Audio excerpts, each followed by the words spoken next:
26শে জানুয়ারি ভারতের ইতিহাসে অন্যতম গুরুত্বপূর্ণ একটি দিন। 1950 সালে আজকের দিনে ভারতের সংবিধান গৃহীত হয়েছিল।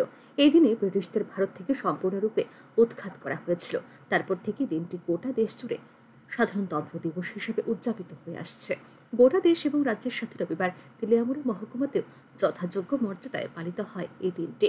তেলিয়ামুড়া ভগৎ সিং স্থিত মিনি স্টেডিয়ামে জাতীয় পতাকা উত্তোলন করেন এবং আনুষ্ঠানিক অভিবাদন গ্রহণ করেন রাজ্য বিধানসভার মুখ্য সচেতক তথা তেলিয়ামুড়া বিধানসভা কেন্দ্রের বিধায়িকা কল্যাণী সাহা রায়। এদিন প্রজাতন্ত্র দিবসের পুণ্যলগ্নে তেলিয়ামুড়া মহকুমা স্বাধীনতা সংগ্রামীদের পরিবার পরিজনদের প্রতি শ্রদ্ধা জ্ঞাপন করার পাশাপাশি বিভিন্ন ক্ষেত্রে যোগ্য ব্যক্তিদের বিশেষ সম্মাননা প্রদান করা হয় এই অনুষ্ঠানে। এই দিনের এই অনুষ্ঠানে উপস্থিত ছিলেন তেলিয়ামুড়া পৌর পরিষদের চেয়ারম্যান রূপক সরকার, তেলিয়ামুড়া মহকুমা শাসক পরিমল মজুমদার এবং মহকুমা পুলিশ আধিকারিক পান্নালাল সেন সহ মহকুমা প্রশাসনের উচ্চপদস্থ আধিকারিকরা। অনুষ্ঠানে বক্তব্য রাখতে গিয়ে আজকের এই দিনটির তাৎপর্য তুলে ধরেন বিধায়িকা কল্যাণী সাহা রায়। সেই সাথে সংবিধানকে বিষয়বস্তু বানিয়ে বিরোধীদের মঞ্চস্থ করা নাটকের প্রতিবাদ জানান বিধায়িকা। তিনি বলেন, বিরোধীদের মতো সংবিধানকে পকেটে নিয়ে মিথ্যা আন্দোলন করছেন না প্রধানমন্ত্রী, উল্টো সংবিধানকে মাথায় নিয়ে সংবিধানকে গুরুত্ব ও শ্রদ্ধা জানিয়ে দেশ পরিচালনা করছেন। ব্যক্তির জীবনে আলাদা গুরুত্ব রাখে। কেন বলেছি?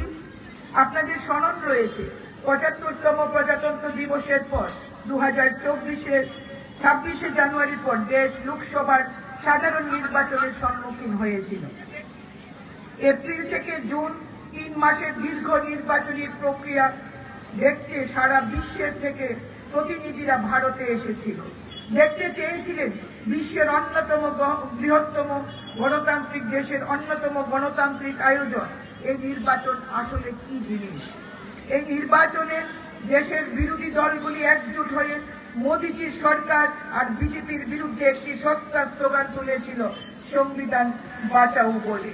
সংবিধানের একটি ছোট্ট সংস্করণ নিয়ে নেতারা মঞ্চে উঠে বিজেপি এবং মোদীজিকে আক্রমণ করতেন। তারা বলেছিলেন দেশের সংবিধান বিপন্ন, সংবিধান বাঁচাতে হলে মোদীজির সরকার ফেলতে হবে। কিন্তু ফলাফল কি হলো? দেশে মোদীজি তৃতীয়বারের জন্য প্রধানমন্ত্রী হলেন। বিরোধীদের প্রচারে বিভ্রান্ত হয়ে একাংশ মানুষ আমাদের বিপক্ষে ভোট দিলেন ঠিকই, কিন্তু অধিকাংশ মানুষ রায় দিলেন সংবিধান মোদীজির হাতে সম্পূর্ণ নিরাপদ। তাদের আশীর্বাদে মোদীজি এই ভারতে ইতিহাস সৃষ্টি করেছেন, তৃতীয়বার প্রধানমন্ত্রী হয়েছেন। ৭৬তম প্রজাতন্ত্র দিবস সেই কারণে আমাদের জীবনে এক আলাদা গুরুত্ব নিয়ে এসেছে।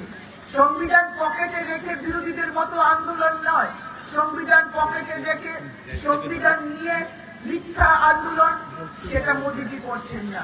মোদীজি আজকে সংসদ ভবনে এই সংবিধানকে মাথায় নিয়ে সংবিধানকে সমান গুরুত্ব শ্রদ্ধা দিয়ে দেশ এই দিনে এই অনুষ্ঠানে প্রাকৃতিক দুর্যোগ মোকাবিলায় বিভিন্ন মহড়া অনুষ্ঠিত হয়।